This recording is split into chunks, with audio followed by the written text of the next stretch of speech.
Quero falar com vocês de algumas conquistas do secreto. Conquistas do secreto. Diga comigo, conquistas do secreto. É muito bom ter diante de nós revelado um caminho que nos leva para conquistar algo. Porque a gente está sempre desejoso de conquistar algo, de avançar, de ir além, de conquistar coisas. Nós não, porque senão a gente vira vegetal, né? Vira a vida sem sonhos, né? Já ouvi essa frase algumas vezes, ela perde todo o sentido. E realmente, a gente tem sonhos para conquistar, e queremos sempre conquistar algo novo, crescer, avançar em todas as áreas da nossa vida, estamos sempre querendo conquistar alguma coisa. Alguém aqui é diferente disso? Alguém não quer conquistar nada nesse momento? Está com a vida ganha? Não, né? Todo mundo aqui tem alguma coisa para conquistar.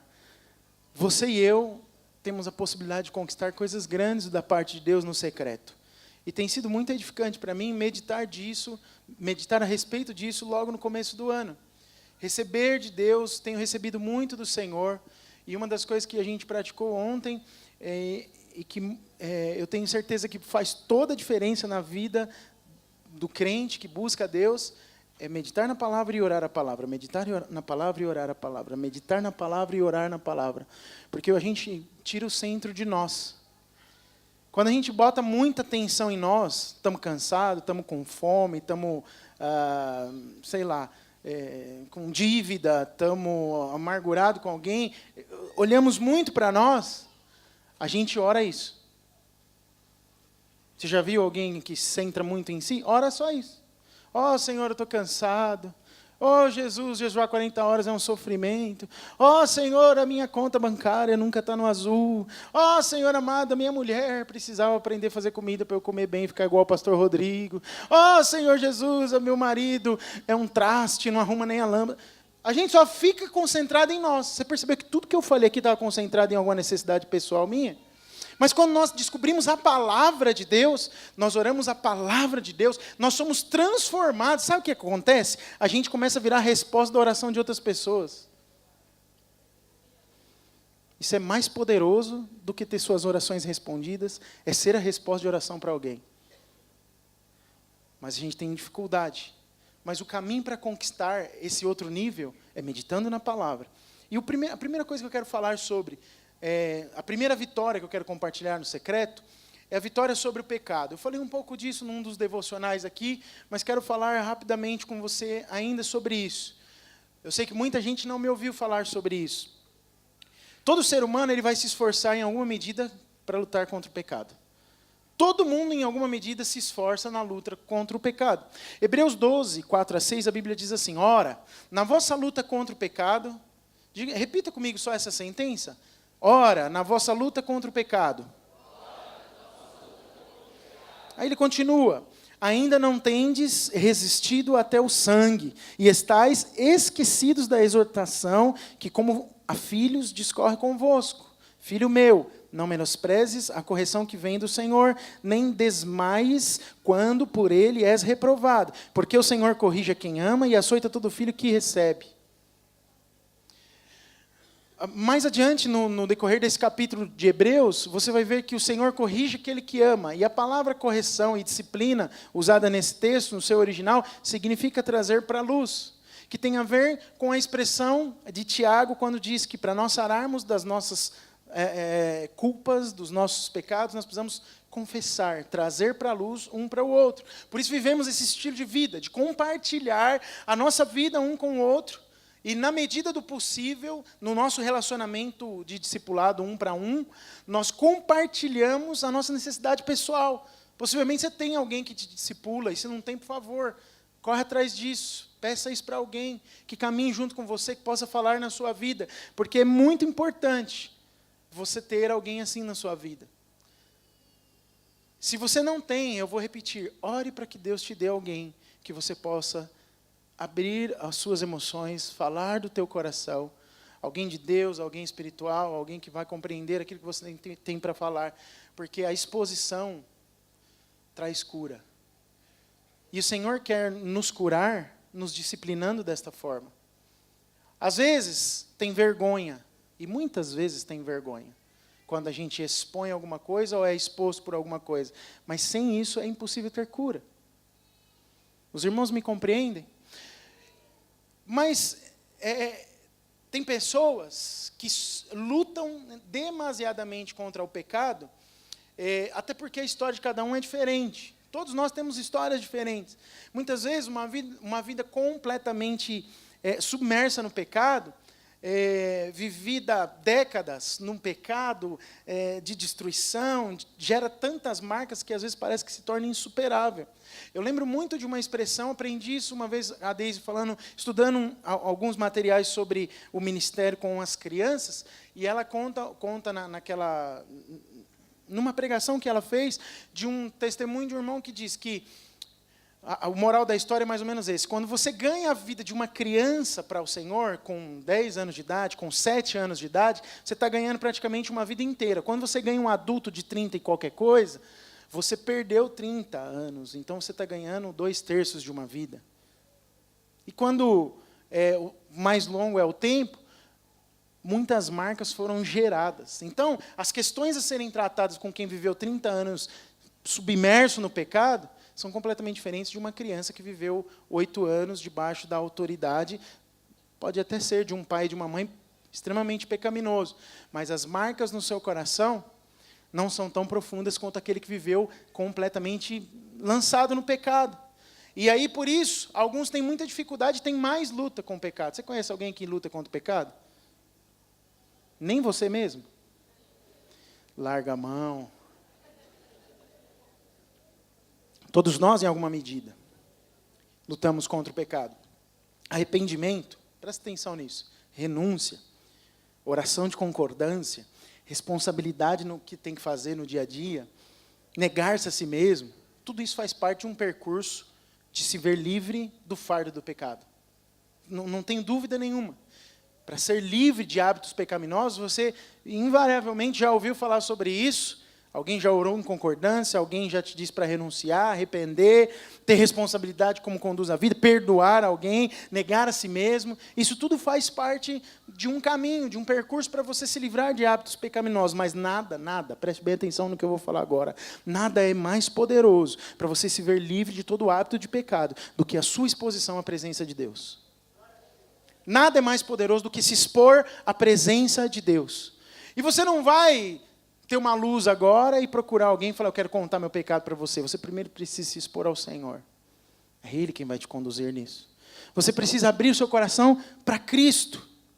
Bob Sorge, que é o autor do livro que nós estamos lendo, ele diz o seguinte: o pecado é um câncer e a presença de Deus é a radiação sobre o câncer. Eu gostei demais dessa frase. Talvez, até agora, uma das que mais marcou meu coração. O pecado é um câncer. E a presença de Deus é a radiação sobre o câncer. Logo, quanto mais tempo a gente passa na presença de Deus, essa é uma conclusão minha, quanto mais tempo a gente passa exposto à sua palavra, ao seu amor, à sua graça poderosa, mais poder a gente está introduzindo em nós mesmos para erradicar o pecado da nossa vida. Você está comigo? Existem duas vozes que estão sempre gritando nos nossos ouvidos. Não são necessariamente de dentro de nós, mas estão sempre aqui. Sabe aquela coisa do diabinho e o anjinho, um de cada lado, falando uma coisa. A primeira delas é a condenação. O objetivo da voz da condenação é desanimar você de ter comunhão com Deus. Por quê? Porque já está tudo perdido mesmo, então eu não preciso. Deus não vai nem querer ter comunhão comigo. O Espírito Santo não está a fim de manifestar nada de bom. Por quê? Porque eu sou tão ruim, tão miserável, o pecado tem me destruído tanto, e eu já sou um condenado. Essa é a voz da condenação, mas tem uma outra voz, chamada aqui, né? De convicção, voz da convicção. O que é a voz da convicção? O objetivo dessa voz é aproximar você de Cristo, é trazer você para perto do Senhor. Essa é uma voz de confiança. É uma voz que traz para você segurança. É uma voz que não te trata de acordo com os teus méritos, mas com os méritos de Cristo. É uma voz de confiança. Todas as vezes que você foca em você, todas as vezes que você olha para você, por mais que você esteja muito bem, em algum momento você vai se deparar com um problema. E isso pode te trazer condenação. Mas quando você, todas as vezes, ao aproximar-se do trono da graça, foca em Cristo, fala de Cristo, a vida é Cristo, manifesta Cristo, tudo é por Ele, para Ele, por meio dEle, você tem confiança para chegar diante de Deus, diante do trono da graça. Hebreus 4,16, a Bíblia diz assim: acheguemo-nos, portanto, confiadamente, diga, confiadamente, junto ao trono da graça, a fim de recebermos misericórdia e acharmos graça para o socorro na ocasião oportuna. Quando nós confiadamente chegamos diante de Deus, não pelo nosso mérito, mas pelo mérito de Cristo na cruz, nós recebemos graça para a ocasião oportuna. Você está precisando de graça para a ocasião oportuna? Você vive uma ocasião que é oportuna para receber graça? Você tem a possibilidade de ouvir a voz da convicção e não a voz da condenação. Se chegue com confiança. No Antigo Testamento é muito interessante. O povo de Israel sofria de um mal terrível. Eles tinham medo de se aproximar de Deus. Por que eles tinham medo de se aproximar de Deus? Porque eles pensavam que morreriam. Números 17, 12, 13 diz o quê? Então falaram os filhos de Israel a Moisés, dizendo: eis que expiramos, perecemos todos. Todo aquele que se aproximar do tabernáculo do Senhor morrerá. Acaso expiraremos todos, Moisés? O povo de Israel perguntando para Moisés. O Eduardo ontem deu-nos uma cena linda. A Bíblia fala que Moisés entrava na nuvem escura. O povo lá embaixo, Moisés no monte, e uma nuvem escura com trovão, raios, trovoadas. Você tem medo quando vê um raio ali, não esquece de sair correndo para dentro de casa, que nem o cachorrinho faz lá. Ai, meu Deus do céu, guarda, tira, põe, não fica descalço no chão. E se está na piscina, na praia, então? Deu um raio, sai todo mundo pulando. Porque tem medo. Agora imagina o que Moisés viu.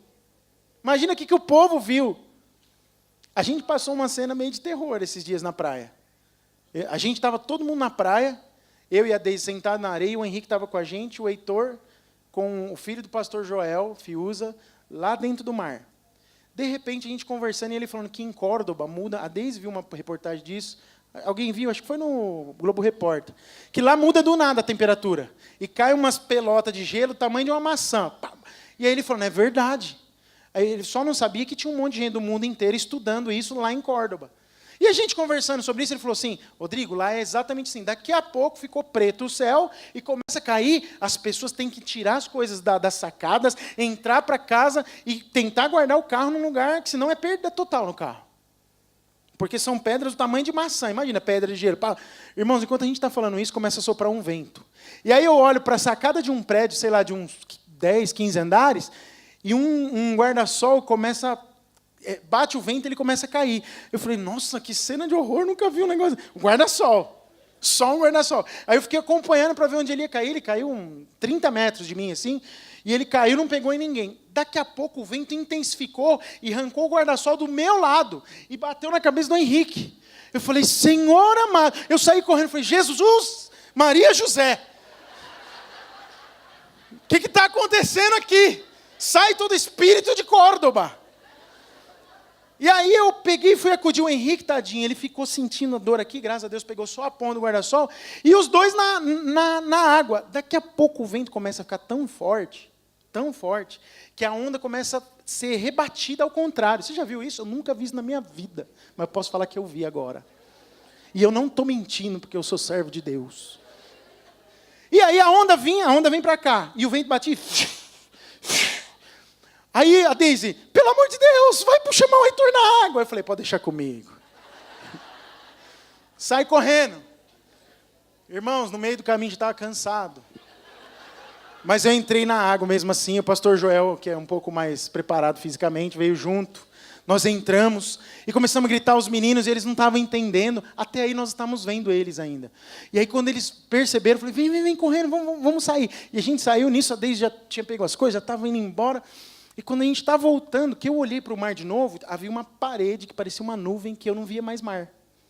E o salva-vidas estava desesperado, vindo, correndo a praia inteira, apitando, pedindo pelo amor de Deus para todo mundo sair rápido da água. A água estava cheia de gente. E aí aquilo deu um medo, eu vi aquela nuvem e realmente o mar fechou, ficou uma parede e você não via mais água. Você só via e ficou tudo preto. Choveu granizo também? Choveu granizo, mas não era do tamanho de maçã. Mas a gente saiu correndo, quando eu encontro a Deise está toda ensopada, toda molhada de chuva. E aí a gente tinha que pegar uma vielinha para sair da praia, para ir para a rua. Nessa viela, que deve ser uma distância de uns 20 metros, 30 metros no máximo, você ouviu o grito das pessoas. Ai, criança, mamãe! Papai! Ai, falei, gente, o que está acontecendo aqui? É um Armagedon? Aí eu falei, Deise, vem para trás de mim. Deixa que eu vou. Não foi? Fala que isso não é verdade. Vem para trás de mim que deixa a pedra bater em mim aqui. Henrique, Heitor, fica atrás de mim, todo mundo. E fui. E saí daquele negócio, daquela situação. Irmão, meu desespero era sair daquilo logo. Quando eu vi que a nuvem fechou, eu falei, vai vir um tsunami, agora vai engolir nós tudo aqui. Meu Deus do céu. Pronto, acabou a ilustração, já falei demais. É só para você pensar, é porque eu senti medo. Eu falei, se esse negócio ficar sério, de verdade, a água do mar vier para cima, já era. Não tem conversa. Se cair uma pedra do tamanho de uma maçã na minha cabeça, me desmaia. Aí já era. Agora você fica pensando, o povo olhando lá para cima e saber que Moisés estava falando com Deus e o cenário é parecido. Aliás, acho que é pior, né? A nuvem escura, um monte de raio, e Moisés entra. E eles, não, nós não vamos lá, porque senão nós vamos morrer. Essa era a relação do povo com Deus. O meu medo da tempestade era o medo do povo de Deus. O meu medo da tormenta era o medo do povo de Deus. Como é que alguém se relaciona assim com o seu Deus? Não dá para chamar alguém assim de pai. Não dá para perceber amor em alguém assim. Em Deuteronômio 5:25, a Bíblia diz assim, agora, pois, por que morreríamos? Pois este grande fogo nos consumiria. Se ainda mais ouvíssemos a voz do Senhor, nosso Deus, morreríamos. Olha o que eles pensavam, se nós ouvirmos a voz de Deus, nós vamos morrer. Porque quem há de toda a carne que tem ouvido a voz de Deus, do Deus vivo, falar do meio do fogo, como nós ouvimos e permaneceu vivo? Não tem ninguém que ouve a voz de Deus e permanece vivo. A gente está aqui falando que quer ouvir Deus e eles achavam que se ouvissem Deus morreriam. Acompanhe comigo o raciocínio. Chega-te e ouve tudo o que disser o Senhor, nosso Deus, e tu nos dirás tudo o que te disser o Senhor, o nosso Deus, e o ouviremos e o cumpriremos. Para quem que eles estavam falando isso? Era o povo dizendo para Moisés, vai lá você, entra você na nuvem, ouve você o que Deus tem para dizer e conta para nós, porque nós não vamos, senão nós vamos morrer. Ouvindo, pois, o Senhor as vossas palavras, quer dizer, Deus ouviu as palavras daquele povo. Quando me faláveis a mim, Moisés está dizendo isso, o Senhor me disse, eu ouvi as tuas palavras, eu ouvi as palavras deste povo, as quais te disseram, em tudo eles falaram bem. Deus concordou com eles. Eles não têm o padrão nem para me ouvir. Por quê? Naquele momento era o momento em que Deus mostrava tudo que ele era, o seu caráter, através da lei. Ele mostrava quem ele era para Moisés e dizia para Moisés, agora você mostra para o povo. Esse comportamento do povo de estar distante de Deus, porque o Eduardo compartilhou isso ontem, eles foram convidados para estar com o Senhor, mas eles não quiseram, eles rejeitaram. Eles não queriam ter um relacionamento com Deus. Isso antes da lei. E depois Deus deu a lei para mostrar para eles o padrão que Deus tinha e aonde Deus queria que eles chegassem. E aí tem todos os rituais que envolvem a aproximação do homem com Deus lá no Antigo Testamento, que eu não vou entrar nisso aqui agora. Mas a posição deles de dizer, eu não quero ter contato com Deus, gerou também um grande distanciamento, além do distanciamento deles com Deus, fazia com que o povo ficasse cada vez mais deteriorado no seu próprio pecado. Essa é a grande maldição. Romanos 1 e 2 falam muito sobre isso. O homem largado à sua própria sorte, ele só vai piorar. É desgraça após desgraça, abismo após abismo. Eu dei um giro na cidade essa semana, andei a pé, pelo centro da nossa cidade. Eu fiquei sensivelmente desesperado no meu coração, de tanta coisa triste que eu vi. Estava eu e a Deise, e a gente está sem as crianças, estão viajando. Por isso, o pastor Jonas e a pastora Marta, era para eu ter falado isso, esqueci. Estão viajando com os netos, todos os netos. Pegou todo mundo, está todo mundo descansando um pouco. E nós estávamos sozinhos e fomos andar. E eu cheguei a essa conclusão, claro, vivemos um tempo onde o homem tem sido entregue à sua própria transgressão, à sua própria iniquidade. E as coisas, infelizmente, para aqueles que não tiverem ouvidos para ouvir o que o Senhor tem para dizer, só piorarão. São tempos difíceis. Mas tempos difíceis para uma igreja que aprendeu que pode ouvir de um Deus que a ama e que é guardada por Ele. Somos nós. Então, esse distanciamento gerou mais pecado. A única forma de corrigir isso foi qual? Cristo. A cruz, Deus achou só um caminho. Religar o relacionamento entre Deus e o homem pela cruz. Hoje a gente tem acesso a um Deus que é santo, poderoso, porque eles, Deus Pai, Filho, Espírito Santo, tio, decidiram. Cristo precisa morrer para que haja um religamento da comunhão. Deus nos uniu novamente por causa de Cristo. E tem algo muito poderoso escrito lá no Salmo 84, que foi um capítulo que oramos ontem no jejum. 84, o verso 11 e 12 diz assim: porque o Senhor Deus é sol e escudo. Diga comigo, sol e escudo. O Senhor dá graça e glória. Diga, graça e glória. Nenhum bem sonega aos que andam retamente. Você anda retamente? Mas que falta de confiança. Eu preciso dar essa notícia para você. Porque eu fui ler o original desse texto, retamente. E eu, na hora, o Espírito Santo falou comigo assim: vai lá em Levítico e examina o texto quando eu peço ao sacerdote que escolheu um cordeiro puro, santo e imaculado, sem defeito. E procura o significado da palavra defeito e compara com o significado da palavra retamente. Isso foi algo que veio ao meu coração, eu não li em lugar nenhum. Aí eu peguei retamente, e está lá o original. Eu não estou tão profissa que nem o Du ontem, que trouxe até os escritos gregos hebraicos aqui, mas a palavra é talmirim. Eu aprendi uma vez que o Y tem esse som meio de né? Talmirim. Aí eu vi lá, talmirim significa, isso em salmo, retamente, sem defeito, saudável e inocente. Significado de talmirim. Qual é o significado de defeito no Antigo Testamento? Lá quando era o cordeirinho entregue, que Deus falava, pega aí um cordeiro sem defeito e sacrifica pelo perdão do pecado do povo. Qual é o significado de defeito? Qual é a palavra defeito usada lá em Levítico? A mesma usada em Salmo 84. Talmirim. Se é a mesma palavra, se o autor que escreveu quis dizer a mesma coisa, pegue um cordeiro inocente, sem culpa, sem defeito, e bem saudável. Eu tenho hoje na Nova Aliança uma promessa que corrobora com que o Salmo 84, que o salmista escreveu, que Deus dá graça e glória para quem anda retamente. Se eu andar talmirim, é a mesma coisa de eu estar confiado no Cordeiro dado por Deus para a substituição dos meus pecados. Então, se você confia na vitória de Cristo na cruz do Calvário, você anda retamente. Logo, se você anda retamente, é uma palavra do Senhor e uma promessa. Deus é sol e escudo, e Ele dá graça e glória, e bem nenhum Ele sonega dos que andam retamente. Aleluia. Ele não nega, Ele não sonega, Ele não deixa de dar. O Senhor dos Exércitos, ó Senhor dos Exércitos, feliz é o homem que em Ti confia. Tem a ver com o que está escrito lá em Hebreus. Daqueles que entram confiadamente diante do trono da graça. Então o sol fornece o quê? Luz, calor, energia, raio ultravioleta. E isso fala de quê? De radiação. Se Deus é o nosso sol da justiça, quando nós estamos expostos a Ele, nós somos curados e o câncer do pecado vai sendo diminuído a cada dia na nossa vida e nós somos libertos do pecado por estar exposto ao Senhor. E aí a gente colhe bênçãos.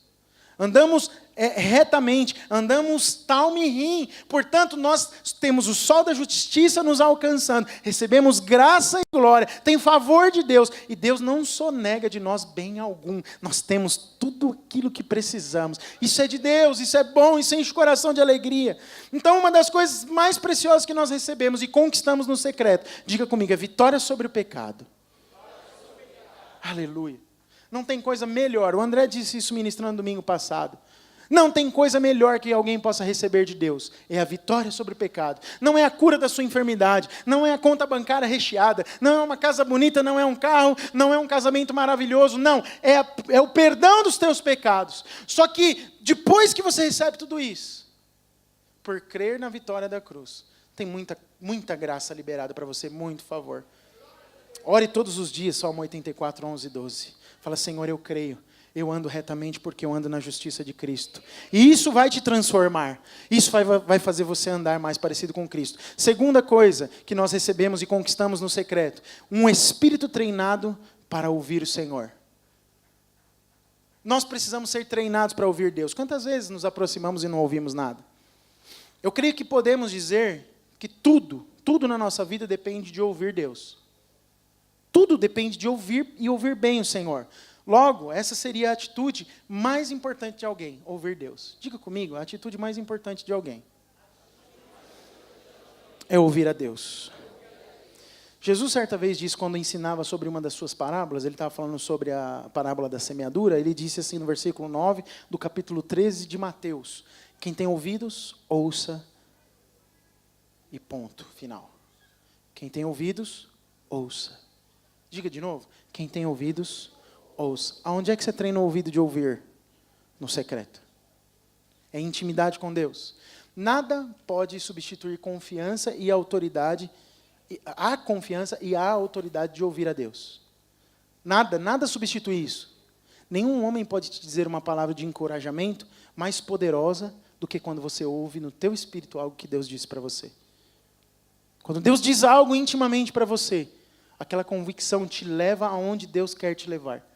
Mas quando você não tem confiança de que Deus falou alguma coisa com você, qualquer palavra dita contrária pode estremecer as suas bases e te trazer dificuldade de chegar onde Deus quer te levar. Mas Deus está com a boca aberta, falando o tempo todo aos seus filhos. Nós precisamos praticar o ouvir. Nós precisamos nos aproximar do Senhor para ouvir.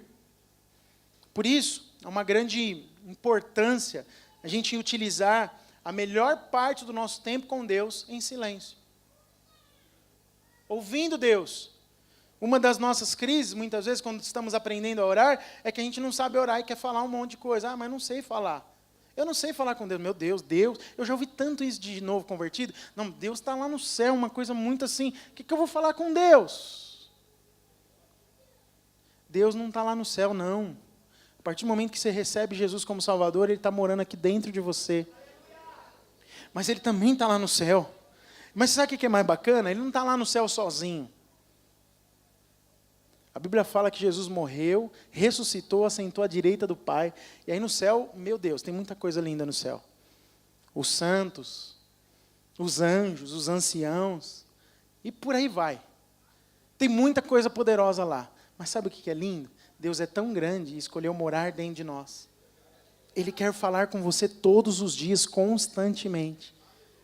Abra os seus ouvidos de ouvir, ouça o Senhor.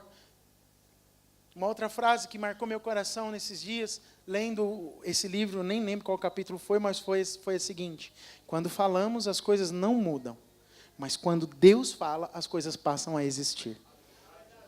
Então, para que eu fico falando? Para que eu vou ficar berrando, falando dos meus problemas o tempo todo? Eu não estou dizendo que você não deve orar uma oração intercessória. Não estou falando que às vezes você vai chegar diante de Deus e os seus primeiros 10 minutos é só pranto, é só choro. Eis-me aqui, eu sou um dos primeiros a confessar isso. Às vezes eu chego diante de Deus, não tenho uma palavra para dizer, a não ser falar: Senhor, meu Deus do céu, por que essa situação não mudou ainda? Senhor, por que isso está acontecendo desse jeito? Pai querido, chacoalha a situação que eu estou vivendo. E aí logo você se vê vencido nas suas forças. É o momento de você ficar em silêncio e ouvir o que Deus tem para dizer para você. O duro é quando você só para 10 minutos, reclama de tudo e sai para fazer suas coisas. Deus nunca vai conseguir falar com você. Às vezes Ele está falando e você está com ouvidos tampados. No secreto você conquista e é treinado para ouvir mais a Deus. Interessante sobre isso é que na maioria das vezes a gente sai do tempo do secreto, do tempo de oração, sem ter uma clareza e sem ter ouvido realmente Deus. É só comigo que acontece isso ou acontece com alguém mais aqui? Você já saiu de um tempo de oração um pouco frustrado? Fala, meu Deus. E quando ele é em grupo ainda, que você vê uns caras assim, e você parece que não sentiu nada. Aí você fala, meu Deus, só tem para ele, para mim não tem nada. Aí você sai assim, igual uns irmãos que eu estou olhando aqui agora, não sei porquê, mas está assim. Tem umas piscadas aqui que está assim, ó. Piscada de 5 segundos. Até para piscar está lento. Aí o que você sente depois de sair de um momento com Deus, ter orado, ter falado, ter tentado ouvir e não sentido nada? Condenação, você fica mal, fala, Deus não quer. Já sei, é por causa daquilo que eu falei ontem para minha mulher. Deus está vindo com juízo na minha vida. Ou não, é por isso que eu capotei o carro. Deus não me ama mais. Não, isso é uma voz do inferno. A ótica é outra. Deus me ama tanto que me livrou da morte num acidente automobilístico. Deus me ama tanto que eu tenho vida, posso respirar. Ele está falando com outras pessoas e daqui a pouco Ele vai falar comigo. Eu vou ouvir o que Deus tem para dizer. Eu vou ter a minha experiência pessoal com Ele. Mas o segredo para você ouvir de Deus, qual é? Perseverar. Escuta o que eu estou te falando. Persevera em querer ouvir Deus. Eu quero concluir esse ponto dizendo isso. Persevera em ouvir Deus. Se você perseverar, eu tenho certeza que Deus falará com você. E vai falar profundamente, marcar sua vida. Então, 2 conquistas do secreto. Qual é a primeira que eu falei? A vitória sobre o pecado. Vamos de novo? Segunda conquista que nós temos no secreto. Somos treinados. Nós nem sempre ouvimos, mas somos treinados para ouvir a voz de Deus. Sabe por quê? Porque você não ouve só a voz de Deus no secreto. Pay attention. Você ouve a voz de Deus em diversas situações, mas no secreto você é treinado para ouvir a voz de Deus. No secreto você vira infantaria pesada, linha de frente. No secreto você é aquele que percebe tudo. Tenho um amigo, músico, que é ex-policial, reformado, ele trabalhou no exército, trabalhou na polícia militar também. E ele falou assim, é complicado chegar num lugar onde tem periculosidade. Talvez o Mateus, que está me ouvindo ali, já deve estar sendo bem treinado para isso. Ele falou assim, que eles têm um olhar de veado. Eu falei, como assim, rapaz? O que é isso que você está falando? Nós, todo lugar que chegamos, ficamos assim, ó. O tempo todo. Quando o cara vai para a guerra, então, ele tem que ter esse treinamento muito apurado. E policial, normalmente, é assim. Você já reparou policial? Então, começa a reparar agora. Até a paisana. O cara entra no metrô cheio, o cara já faz assim, vai para um lugar onde as costas dele é protegidas e fica aqui, ó.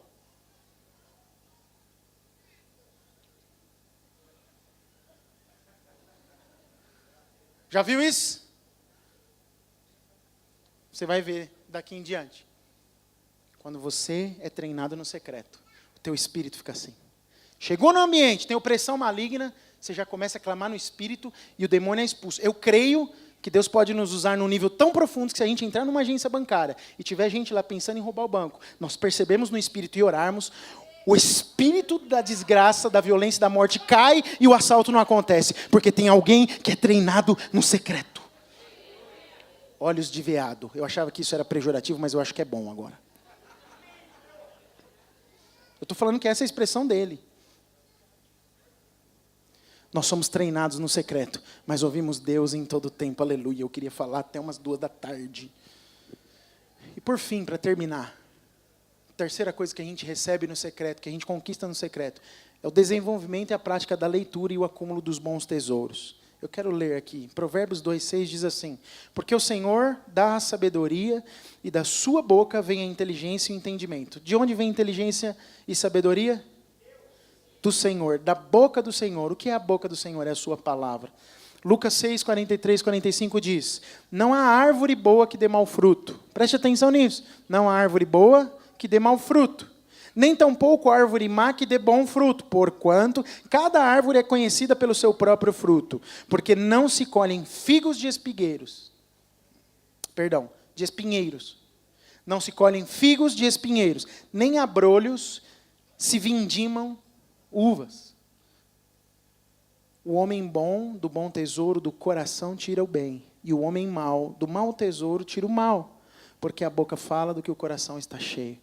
Quando nós enchemos o nosso coração da palavra do Senhor, nós temos coisas boas para dar. Por causa do pecado e da nossa natureza, onde nascemos, nós estamos cheios de mau tesouro. Rancor, ira, contenda, discórdia, dissolução, olhos de julgamento, Esse é o tesouro que tem no coração do homem. O homem é assim. O homem, na sua própria natureza, é desse jeito. O que muda isso? É a renovação do entendimento por comer da palavra de Deus. Isso é um bom tesouro. Receber de Deus é um bom tesouro. Existem muitas formas, eu ia entrar nisso, não vou entrar, vou passar rapidamente, de você receber isso de Deus. Uma das formas foi a que nós fizemos ontem, e eu quero desafiar você a fazer isso todo dia. Você vai ler a Bíblia inteira fazendo isso. É você meditar num texto bíblico e orar esse texto. Pegue um capítulo bíblico todos os dias. Um capítulo bíblico todo dia, ao menos. Isso dura 10 minutos. Tirando uns de Gênesis e outros aí de Ezequiel, e Salmo 119, o resto encaixa no que eu estou falando. 10 minutos lendo, pensando sobre aquilo e sublinhando só um versículo que te chama muita atenção. Entendeu a receita básica, assim, para começar? 10 minutos, um capítulo, e sublinha pelo menos um versículo. É claro, se tiver 3, 4, você vai fazê-lo, mas pelo menos um. E ora sobre aquilo, Senhor, me dá revelação. Se você não entendeu nada, você vai com o espírito assim, quebrantado diante de Deus. Agora não é oração de ouvir, agora é oração de falar para o Senhor da tua dificuldade. Senhor, eu quero receber disso. Se você compreendeu, é tempo de ter coração agradecido, se aproximar e comer e ser alimentado por aquilo. Isso vai mudar a história da sua vida. Acredite em mim. Existem outras formas de você, às vezes você vai se pegar em textos que você vai dar uma travada. E aí aqui é a passada que eu quero dar. Você precisa analisar contexto, você precisa analisar significados das palavras. Você percebe esse significado de Talmud que eu falei para você aqui? Como muda completamente a compreensão daquilo que você tem? Ah, pastor, mas eu não estou nesse nível, né? Você, pelo amor de Deus, você fez seminário, aprendeu hermenêutica, homilética e exegética? Irmão, não precisa disso tudo. Vai com calma, vai devagar. Aí, sabe o que você faz? Se você tiver dúvida, qualquer dúvida, você procura o Danilo, o Pedro, o Du, o André, o Eliezer, o Samuel. Fala assim, vocês podem me ajudar com uma aula de hermenêutica? Mas eu estou brincando, fala diretamente com aquele que caminha com você, mais perto. Depois fala com o teu líder de célula, depois fala com o teu discipulador. Fala comigo, se eu não souber, eu mando um e-mail para alguém que sabe. A gente vai descobrir, vai crescer junto. Tenha a disposição de crescer em Deus, porque no secreto, a gente também conquista tesouros para o nosso coração. E eu quero encerrar com Josué capítulo 1, versículo 8. Olha a mensagem de Deus para Josué quando ele assume o cajado e a liderança do povo de Israel. Não cesses de falar deste livro da lei, antes medita nele dia e noite, para que tenhas cuidado de fazer tudo quanto nele está escrito. Então farás prosperar, diga comigo, prosperar o teu caminho e será bem sucedido. Se lá em Lucas nós lemos que os bons tesouros estão na palavra de Deus e que nós acumulamos bons tesouros no nosso coração, aqui em Josué, o que Deus está dizendo para Josué é, quando você acumula bons tesouros no seu coração, você vai ter um caminho próspero.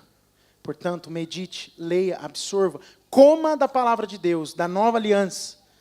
Coma daquilo que Jesus tem ensinado para você, porque isso vai te fazer próspero e andar firmemente nos teus caminhos, e aonde você tocar, ser abençoado pelo Senhor. Fique de pé no seu lugar, eu quero orar com você.